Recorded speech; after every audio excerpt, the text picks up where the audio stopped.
Hey there guys, and welcome back. So we're going to be talking about Sonic 3 in this video.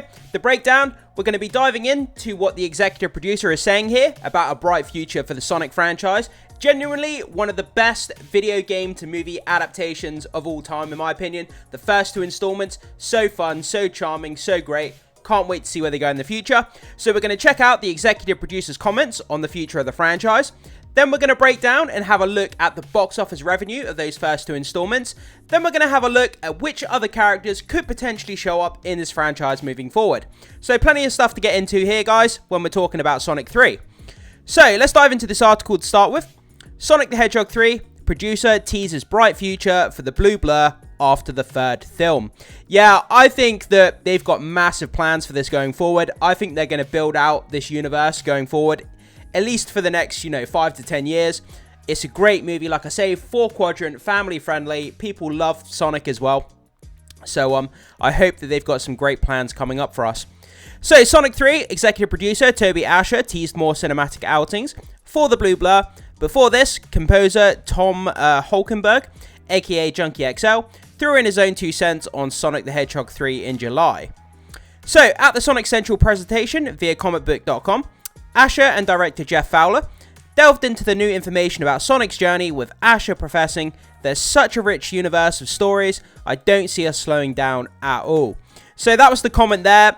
There's such a rich universe of stories, I don't see us slowing down at all.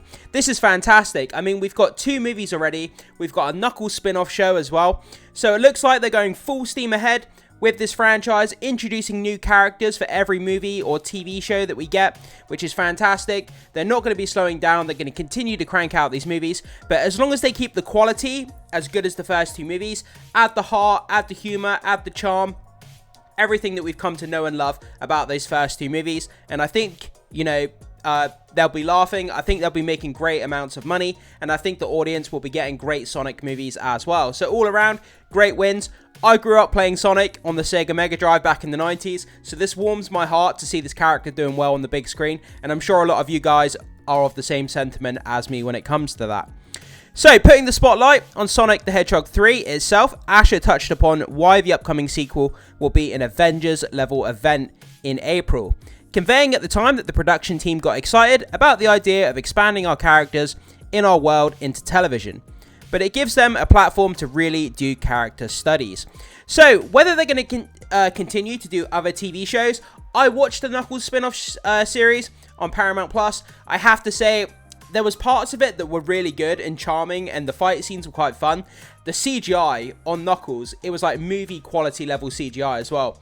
But ultimately, some of the characters were a little bit lackluster. The show was okay. I'd recommend it if you're a Sonic fan, and if you've got nothing else to do, then it's a great watch. But it's not must-see TV. You don't have to have seen it in order to stay up to date with what's going on in the Sonic movie universe. Yeah, it's a great addition. It's like a DLC to a video game. You can play the video game, but the DLC, if you miss out on it, it's not going to disrupt the rest of the game. So that's kind of what this Knuckles series is. You can miss out on it, and it won't disrupt your viewing of the actual mainline franchise of the movies. But it just adds that little cherry on the top if you are a Sonic fan. So it'd be worth watching, if you do like Knuckles the character. So guys, what I'm going to do now, let's head over to the numbers. So, checking out the Sonic franchise here, let's have a look at the box office revenue of the first 2 movies. So, the first one came out on February 14th. Sonic the Hedgehog had a production budget of 90 million, opening weekend of 58 million, domestic of 146 million, and it went on to make a worldwide box office of 302 million. Then Sonic the Hedgehog 2 came out 2 years later, April 8th. Also had a $90 million budget, so it was the same budget. Opening weekend of 72 million, so it jumped up by an extra 14 million for the opening weekend, which is fantastic. Domestic box office also went up to 190 million, so that increased as well. And the worldwide box office finished on 405, so they made an additional 103 million on the second film. So that's an upward trajectory. That's exactly what you want to see from these kind of films. And let's hope with Sonic the Hedgehog 3 that upward trajectory continues, that they possibly add another 100 million. If Sonic 3 comes out and can make a worldwide box office total of around $500 million, 500 million, or even if it makes, 450 million, then they're popping bottles of champagne. That's successful. That's fantastic. And I think they're going to be real happy with that. Personally, I think it's going to get around about the same as Sonic 2, if not just a little bit more. I don't see this movie making 600, 700, 800 million. I think that's unrealistic. I think it will finish around 450, 500, hopefully. Any increase on the second movie's box office revenue is always a positive. But yeah, guys, I just wanted to jump into that and just break down the box office, just in case you guys weren't aware of how much those, the movies made. And this is possibly why they're expanding their plans into the future, and that's why this franchise is going to have a bright future. With the upward trajectory, it's making money, and fans are enjoying it, so why not? So, up next, guys, let's dive into this, and let's take a look at some of the characters that could potentially pop up in the future of the Sonic franchise. So, obviously, we start off here with Amy Rose. By the way, this comes to us from Screen Rant. So, Amy Rose. Well, Tails is Sonic the Hedgehog's most well-known friend. Amy Rose is a close second. This pink hedgehog wields a hammer as big as her attitude, crushing any enemy that stands in her way. One of her defining character traits is a massive crush that she has on Sonic. Sonic's main arc in both films so far has been about finding family, and giving him a love interest in Amy could build off of that. Yeah, I think that would be really kind of cute and really kind of sweet and charming to have a kind of a love thing between Sonic and Amy. I think that'd be great. It would add the kind of the love element, like it says here, into the movie, which is something we haven't seen so far. So I think that would be fresh, unique, kind of cute and charming, and I think people would really adore that. So while she may not tie into the Shadow storyline, and some of the other potential characters, Amy Rose is by far the most popular Sonic character that hasn't been in the movies yet. So it'd be no surprise to see her appear in Sonic 3. Yeah, it could potentially be an after credit scene, or potentially at the end of the movie, we see her appear. It'd be fantastic if she did appear. They might wait until until Sonic 4, or potentially a TV show where she pops up. We'll have to wait and see. But there's no doubt in my mind that she will appear at some point. Metal Sonic. This is one that I'm kind of excited for, seeing a metal or kind of like AI Sonic. I think this would be really interesting. So Metal Sonic is the second most prevalent villain in the Sonic series, behind Dr. Eggman. I think with everything going on in today's age with AI, technology, and all that kind of stuff, having a movie based on the Metal Sonic and then using AI and technology to kind of surround that kind of villain, I think would be a really interesting take.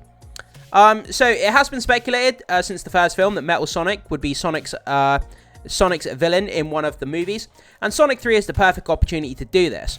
Shadow has always been an anti-hero, meaning that he will probably end up teaming up with Sonic near the end of Sonic 3. We all know that's going to happen. The same thing that happened with Knuckles. Ultimately, they have a fight at the beginning, and then they become team members. Same thing's probably going to happen with Shadow. Metal Sonic would be a perfect threat. He is also powerful that he requires Shadow to team up with the other heroes. There are various ways in which he could pop up, whether he'll be Dr. Eggman's invention or from the Gun organization. However they do it, Metal Sonic would be an incredible addition to Sonic 3. Like I said, I think it would be really interesting to have a Metal Sonic pop up, that's for sure. Rogue the Bat. So, Rogue the Bat is a dual thief that often works with the Guardian Unit of Nations, and a group that appeared in Sonic 2. Because of the association, she often plays a big role in Shadow's origin, and the story is teased at Sonic 2's post-credit scene. While she doesn't have although she doesn't have as of wide appeal as Tails or Knuckles, Rogue is still pretty popular with the fans of Sonic Adventure series. Having her pop up in Sonic 3 would be a treat. Yeah, I mean, even if it was like a small reference, like it says here, she's not as popular as some of the other characters, but the hardcore Sonic fans, or the kind of inside baseball Sonic fans who know a lot about these characters, would really appreciate her appearing in the Sonic movies, and I think that she will appear at some point. A small supporting role, I don't expect her to be a main character, but I do think it'll be fun for her to pop up. So, the Chow and Cream the Rabbit. Sonic 2's plot revolves around the Master Emerald, which in the movie series is made up of the 7 Chaos Emeralds. At the end of Sonic 2, the Master Emerald breaks, and the Chaos Emerald flies off. Sonic 3 will likely require Sonic and his friends to collect the Chaos Emeralds, meaning that they might run into species known for guarding these powerful items.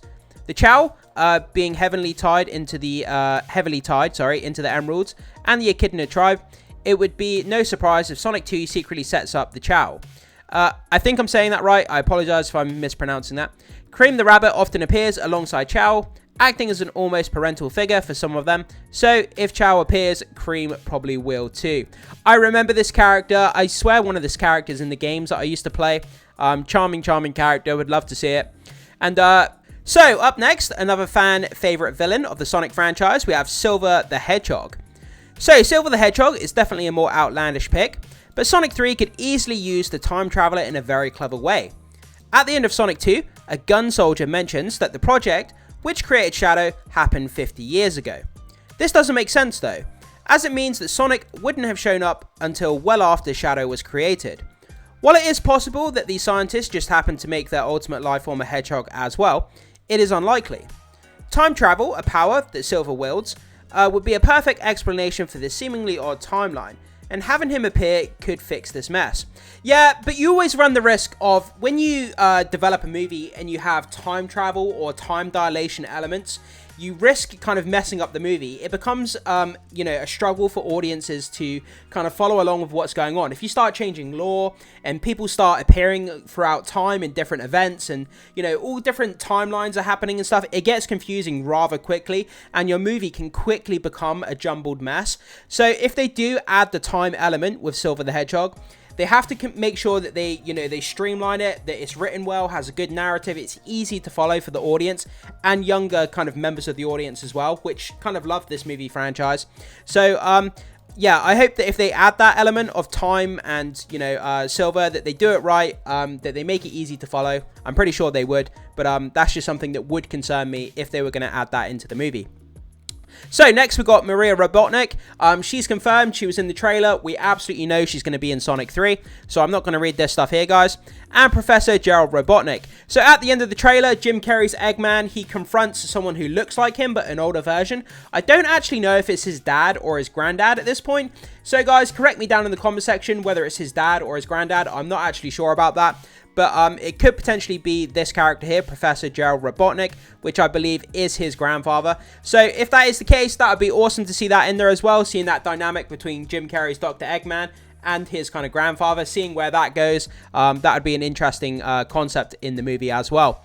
But yeah, guys, so that's kind of where we are. I just kind of wanted to dive a bit into Sonic, talk about this, that there's such a rich universe of stories. I don't see us slowing down at all. So it looks like they've got plans well into the future for this franchise to continue building out this amazing kind of movie universe they've started with the Sonic characters. There's endless amounts of Sonic characters, story, lore, history that you can add into these movies that I think people are going to be really, really excited.